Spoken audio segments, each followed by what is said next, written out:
1 Peter 1. Dette er Bibelen på dansk. 1 Peter, Jesu Kristi apostel, til udlændingene i adspredelse i Pontus, Galatien, Kappadokien, Asien og Bithynien, 2 udvalgte efter Gud Faders forudviden.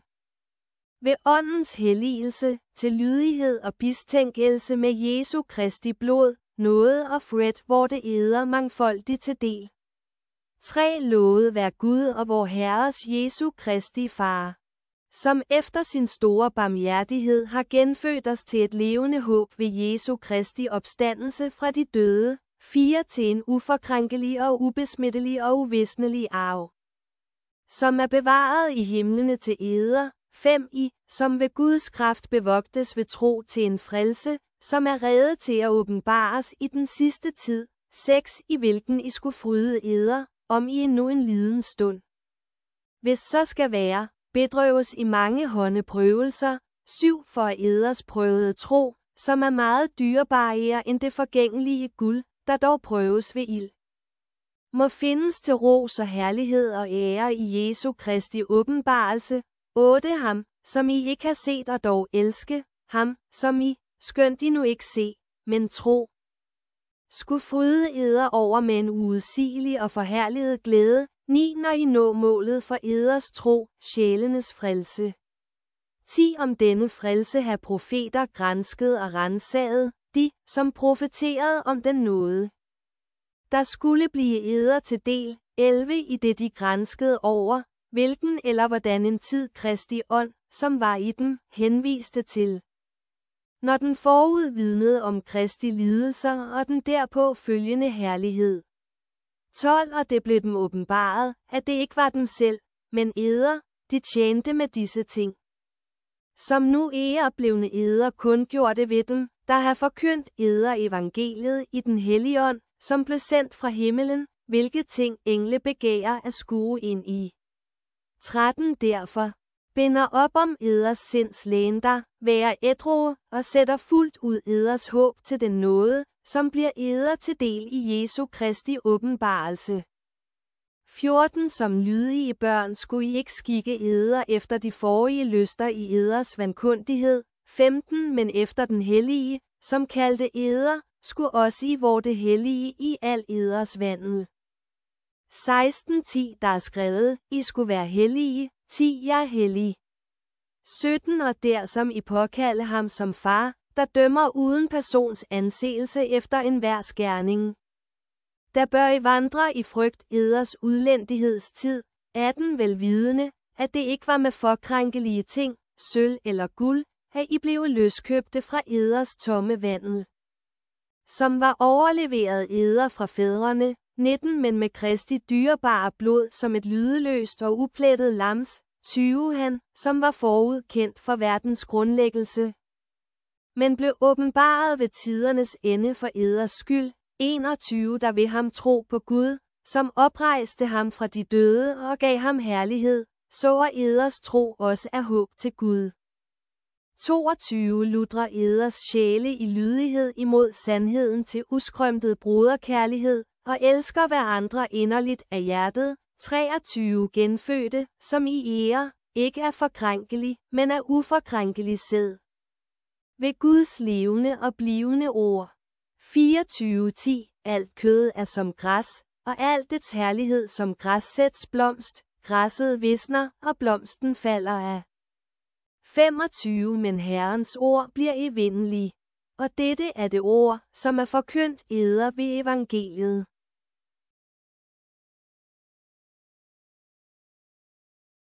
En Peter 2 Dette er Bibelen på dansk 2 Derfor aflægger al ondskab og al svig og hykleri og avind og al bagtalelse, 2 Og higer som nyfødte børn efter ordets uforfalskede mælk, for at I kunne vokse ved den til frelse. 3 Om I da har smagt, at Herren er god. 4 Kommer til ham, den levende sten, der vel er forkastet af menneskene, men er udvalgt og dyrebar for Gud. 5 Og lader eder selv som levende sten opbygge som et åndeligt hus, til et helligt præsteskab, til at frembære åndelige ofre, velbehagelige for Gud ved Jesus Kristus. 6:10 Det hedder i et skriftsted. Se, jeg lægger i Sion en hovedhjørnesten, som er udvalgt og dyrebar, og den, som tror på ham, skal ingenlunde blive til skamme. 7 eder altså, som tro, hører æren til.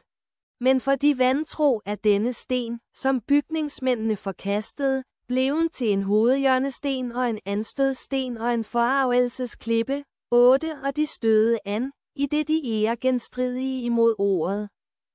Hvortil de også varer bestemte. 9 Men I ærer en udvalgt slægt, et kongeligt præsteskab, et helligt folk, et folk til ejendom, for at I skulle forkynde hans dyder. Som kaldte eder fra mørke til sit underfulde lys, 10 I, som fordum ikke var et folk, men nu ærer Guds folk, I, som ikke fandt barmhjertighed, men nu har fundet barmhjertighed. 11 I elskede. Jeg formaner eder som fremmede og udlændinge til at afholde eder fra kødelige lyster, som jo fører krig imod sjælen. 12 Så I fører en god vandel iblandt hedningerne. For at de på grund af de gode gerninger, som de får at se, kunne prise Gud på besøgelsens dag for det, som de bagtale eder for som ugerningsmænd. 13 Underordner eder under al menneskelig ordning for Herrens skyld, vær sig en konge som den højeste, 14 eller landshøvdinger som den, der sendes af ham til straf for ugerningsmænd.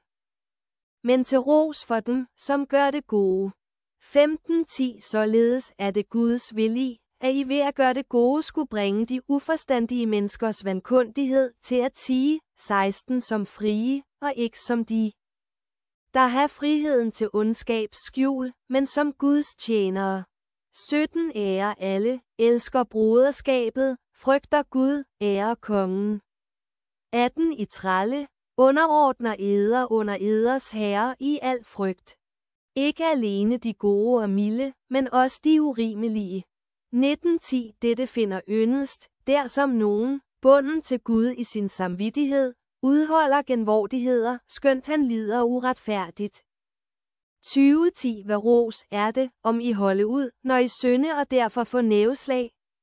Men der som I holde ud, når I gør det gode og lige derfor, dette finder yndest hos Gud. 21:10 Dertil blev I kaldede.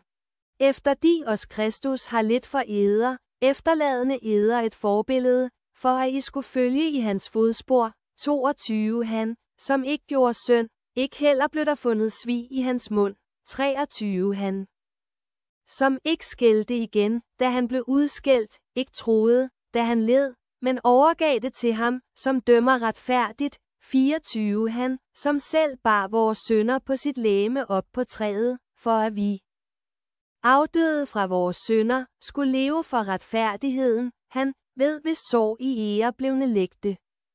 25:10 I varer vilfarende som for, men ære nu vendte om til eders sjæles hyrde og tilsynsmand.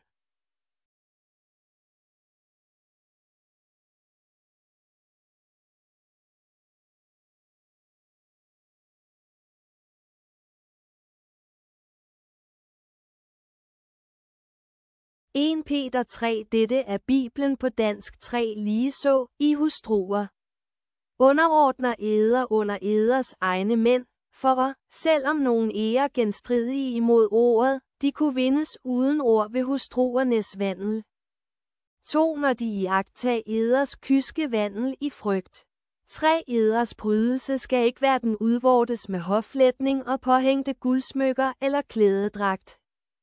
4 Men hjertets skjulte menneske med den sagtmodige og stille ånds uforkrænkelige prydelse, hvilket er meget kosteligt for Gud. 5:10 Således var det også, at fordum de hellige kvinder, som håbede på Gud, prydede sig, i det de underordnede sig under deres egne mænd. 6 Som Sara var Abraham lydig, så hun kaldte ham herre, hun, hvis børn I ære blev nu. Når I gør det gode og ikke frygte nogen rædsel. 7 Ligeså I mænd, lever med forstand sammen med eders hustruer som med et sværere kar, og beviser dem ære som dem. Der også ære medarvinger til livets nådegave, for at eders bønner ikke skulle hindres. 8 og til slutning være alle ensindede, medlidende, kærlige imod brødrene, barmhjertige, ydmyge. 9 betaler ikke ondt med ondt, eller skældsord med skældsord, men tværtimod velsigner. 10 dertil blive I kaldede, at I skulle arve velsignelse. 10 den, som vil elske livet og se gode dage, skal holde sin tunge fra ondt og sine læber fra at tale svig. 11 han vender sig fra ondt og gør godt, han søger fred og jage efter den.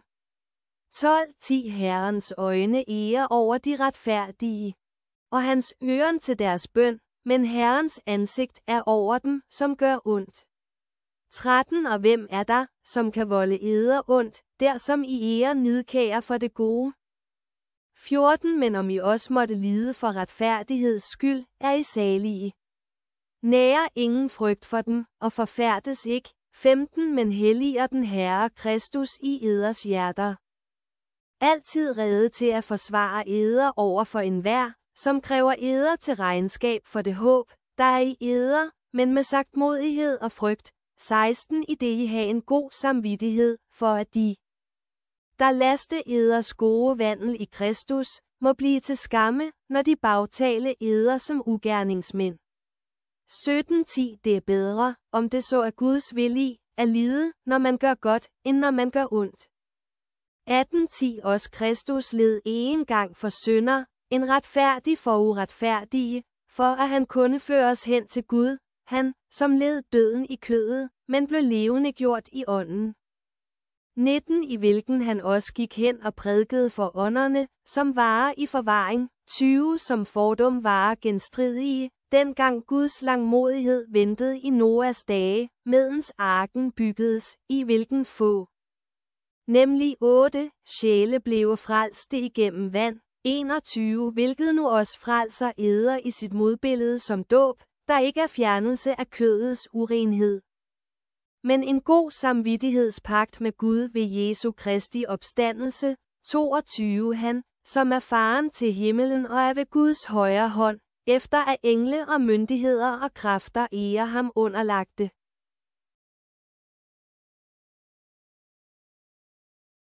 En Peter 4 dette er Bibelen på dansk 4 efter de, da Kristus har lidt i kødet, så skulle også I væbne eder med det samme sind.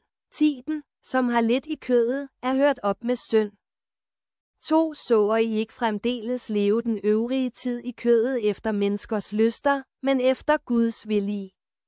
3 det er nok i den forbigangne tid at have gjort hedningernes vilje. I det I har vandret i utærlighed, lyster, fylderi, svir, drik og skammelig afgudsdyrkelse. 4 hvorfor de forundrer sig og spotte, når I ikke løber med til den samme rykkesløshedens pøl. 5 men de skulle gøre ham regnskab, som er rede til at dømme levende og døde. 6 derfor blev evangeliet forkyndt også for døde, for at de vel skulle være dømte på menneskers vis i kødet, men leve på Guds vis i ånden. 7 men alle tings ende er kommet nær, vær derfor årvågne og ædru til bønner. 8 hav frem for alt den inderlige kærlighed til hverandre. 10 kærlighed skjuler en mangfoldighed af synder.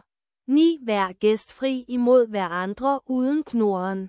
10 eftersom enhver har fået en nådegave, skulle I tjene hverandre dermed som gode husholdere over Guds mangfoldige nåde. 11 taler nogen, han tale som Guds ord, har nogen en tjeneste, han tjene, eftersom Gud forlener ham styrke dertil. For at Gud må æres i alle ting ved Jesus Kristus, hvem herligheden og magten tilhører i evighedernes evigheder. Amen. 12 I elskede, undrer eder ikke over den ild, som brænder iblandt eder til eders prøvelse, som om der hentes eder noget underligt. 13 men glæder eder i samme mål, som I har del i Kristi lidelser, for at I også kunne glæde og fryde eder ved hans herligheds åbenbarelse. 14 der som I hånes for Kristi navns skyld, ærer I salige. 10 herlighedens og Guds ånd hviler over eder. 15 ingen af eder bør lide som morder eller tyv eller ugerningsmand eller som en, der blander sig i anden mands sager. 16. Men lider han som en kristen, da skamme han sig ikke. Men prise Gud for dette navn. 17:10 Det er tiden til, at dommen skal begynde med Guds hus, men begynder den først med os, hvad ende vil det da få med dem, som ære genstridige imod Guds evangelium? 18 Og der som den retfærdige med nød og næppe bliver frelst, hvor skal da den ugudelige og synderen blive af? 19 Derfor skulle også de, som lide efter Guds vilje, befale den trofaste skaber deres sjæle, i det de gør det gode.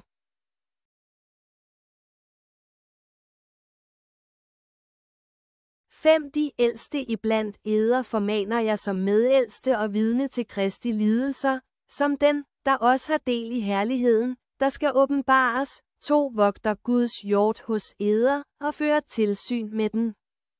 Ikke tvungne, men frivilligt, ikke for slet vindings skyld, men med redebåndhed. 3 Ikke heller som de, der ville herske over menighederne, men som mønstre for hjorten. 4 Og når der overhyrden åbenbares, skulle I få herlighedens uvisnelige krans.